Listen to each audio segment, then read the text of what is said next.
ఈయన ఆమెను ఇష్టపడ్డాడు డిగ్రీలో, ఆమె ఈయనని ఇష్టపడ్డది డిగ్రీలో. కానీ ఒకరినొకరు చెప్తే ఏడనో అంటారు అని చెప్పి భయపడి చెప్పలే. కాలేజ్ అయిపోయింది, పెళ్ళిళ్ళు అయిపోయినాయి ఇద్దరికి.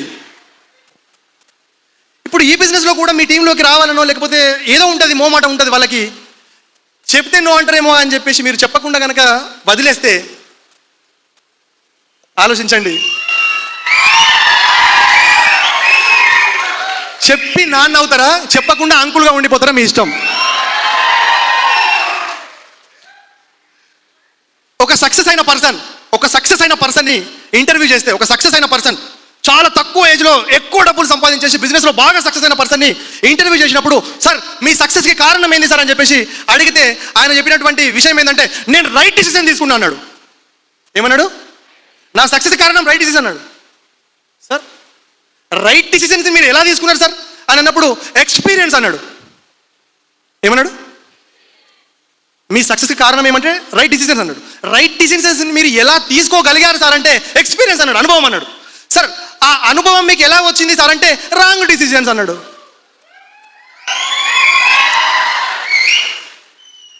ఫస్ట్ నేను ఒక డిసిజన్ తీసుకుంటా, అది రాంగా రైటా కాదు. ఫస్ట్ నేను ఒక డిసిజన్ తీసుకుంటా, రైట్ అయితే happy, thank you so much అని ముందుకెళ్తా. రాంగ్ అయితే నేర్చుకొని ముందుకెళ్తా, ఎక్స్పీరియన్స్ వస్తుంది.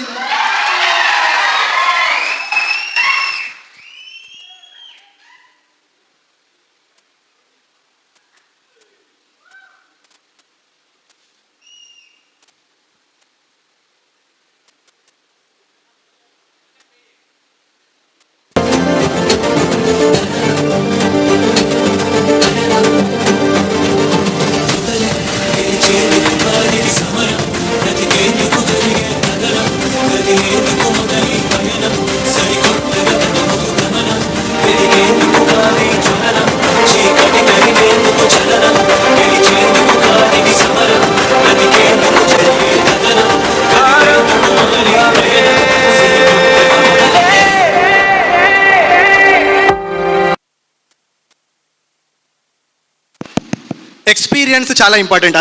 అనుభవం నువ్వు ఇంట్లో కూర్చుంటే రాదు, మార్కెట్లోకి వెళ్ళి పని చేస్తే వస్తుంది. రిజెక్షన్స్ని ఫేస్ చేస్తే ఎవరి దగ్గర ఏం మాట్లాడితే వాళ్ళు యాక్సెప్ట్ చేస్తారనే ఒక అనుభవం మీకు వస్తుంది.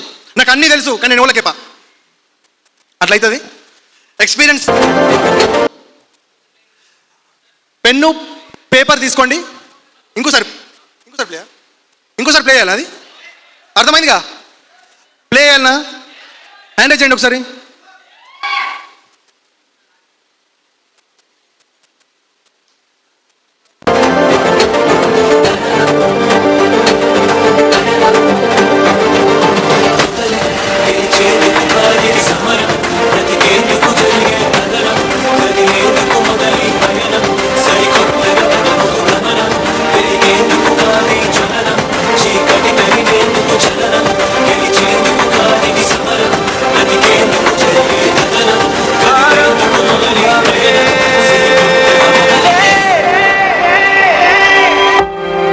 Experience always has on first point చెప్తున్నా, రాసుకోండి.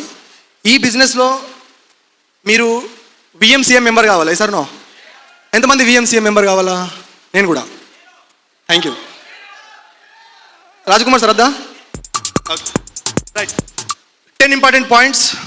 నాకు ఈ అవకాశం దొరికినందుకు థ్యాంక్ యూ సో మచ్. ఎందుకంటే నేను 10 పాయింట్స్ చెప్పడానికి నేను ఈ అవకాశం తీసుకున్నా. Thank you. First point team building. రాసుకోండి. First point is team building. Rajkumar sir laptop కూడా తీసింది, రాసుకోండి sir. First point is team building. Second point చాలా ఇంపార్టెంట్ పాయింట్, చాలా ఇంపార్టెంట్ పాయింట్. ఇది పాటించాల్సిందే మీరు. Second point is team building. Third point team building. Fourth point team building. Team building. మీరు VMCM member కావాలంటే కేవలం మీరు టీమే బిల్డ్ చేయాలి, ఏం అవసరం లేదు. టీమ్ బిల్డింగ్ చేస్తూ వెళ్ళిపోండి. Next meetings, trainings and meetings. రాసుకున్నారా? 10 పాయింట్స్ రాసుకున్నారా? అయిపోయినాయా? అదే సీక్రెట్ తెలుస్తలేదు మీకు. డబ్బులు వస్తలేవు, ప్రమోషన్ వస్తలేదు. ఏం చేస్తున్నారు మీరు? డబ్బు గురించి ఆలోచిస్తున్నారు. 10వ తారీఖు వస్తుంది, రేపు ఎంత పడుతుంది? ఏం పడుతుంది? టీం యాడ్ ఉందండి దగ్గర? టీం ఉన్నదా బిడ్డ? లేదు కదా. ఫస్ట్ టీం బిల్డ్ అయ్యి డబ్బులు ఫ్లో అవుతాయి.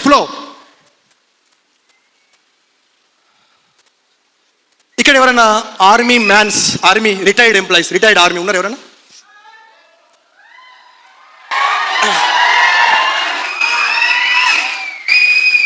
ఇంకెవరు ఉన్నారో రిటైర్డ్ ఆర్మీ వాళ్ళు సార్ ఉరుకు సార్, అయ్యో నువ్వు షూ వేసుకునేంత వరకు ఎట్లా సార్ ఇక్కడ ఇది రావాలి ఉరకాలే, ఆగో ఉరుకు, నువ్వు ఆర్మీ కదా.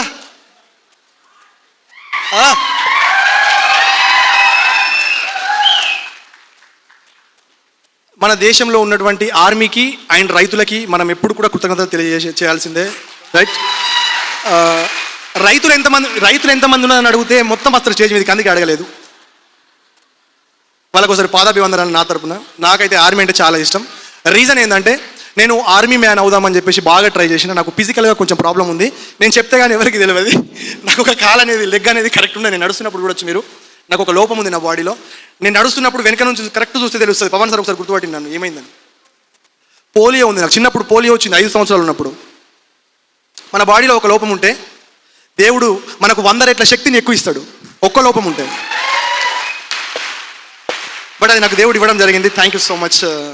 అయితే నాకు ఆర్మీ అవ్వడం గోల్ ఉండే, బట్ ఆర్మీ కాలేకపోయినా. Thank you sir. మీరు ఎప్పటి నుంచి చేస్తుండే బిజినెస్ని?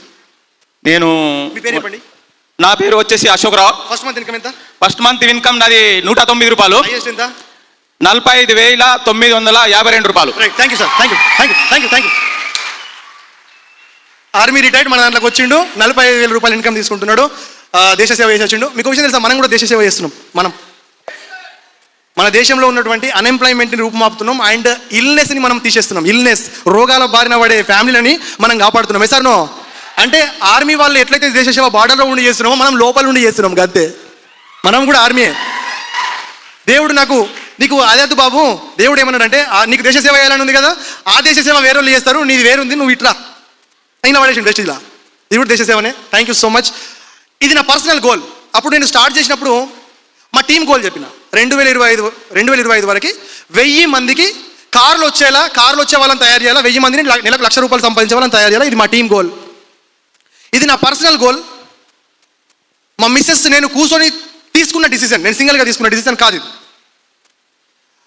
మై పర్సనల్ గోల్ మన దేశ ఆర్మీకి, భారతదేశ ఆర్మీకి 100 కోట్ల రూపాయలు విరాళం ఇవ్వాలి. నా జీవిత లక్ష్యం 100 కోట్లు, 100 కోట్ల రూపాయలు విరాళం ఇవ్వాలి. ఇచ్చే గోల్ పెట్టండి. మీ ఊరికి కానీ, మీ మండలానికి కానీ, మీ రాష్ట్రానికి కానీ, మీ దేశానికి కానీ, మన దేశానికి కానీ ఇచ్చే ఒక గోల్ని పెడితే, ఇవ్వడానికి మనం ప్లాన్ చేస్తే మనకి ఇవ్వడానికి దేవుడు ప్లాన్ చేస్తాడు. అర్థమవుతుందా? మనం తీసుకోవడానికి ప్లాన్ చేస్తే ఎవరైతే ఇవ్వాలనుకుంటున్నారో వాళ్ళకి దేవుడు ఇచ్చి ఆ డబ్బుని మన దగ్గరికి తీసుకురావడానికి దేవుడు ప్లాన్ చేస్తాడు. అర్థమవుతుందా? మనం ఎక్కడుండాలా? వెస్టిజ్లో ఉంటే ఆల్రెడీ ఇస్తున్నట్టే కదా, మళ్ళా సబ్సిడీలని, ఆ లోన్ అని. మన వాళ్ళు విచిత్రంగా ఉంటారు తెలుసా, వెస్టిజ్లో పనిచేసి కూడా రేషన్ కార్డు దుకాణం కాడ పోయి లైన్ కడతారు. ఇది నాకు అర్థం కాదు. వెస్టిజ్లో పనిచేస్తున్నాం, ఏమైనా గవర్నమెంట్ స్కీమ్లు పెట్టి సబ్సిడీలు ఏమన్నా ఇస్తా అంటే 1,30,000 సబ్సిడీ అనగానే నెల రోజులు అన్న తిరిగేస్తారు. నెల రోజులు టీం అంతా పోతుంది, కథం కోల్. నెల రోజులు అన్న తిరుగుతారు. 30,000 ఆఫ్టాల్ 30,000 యార్. మర్చిపోండి, మన థాట్ని మార్చండి.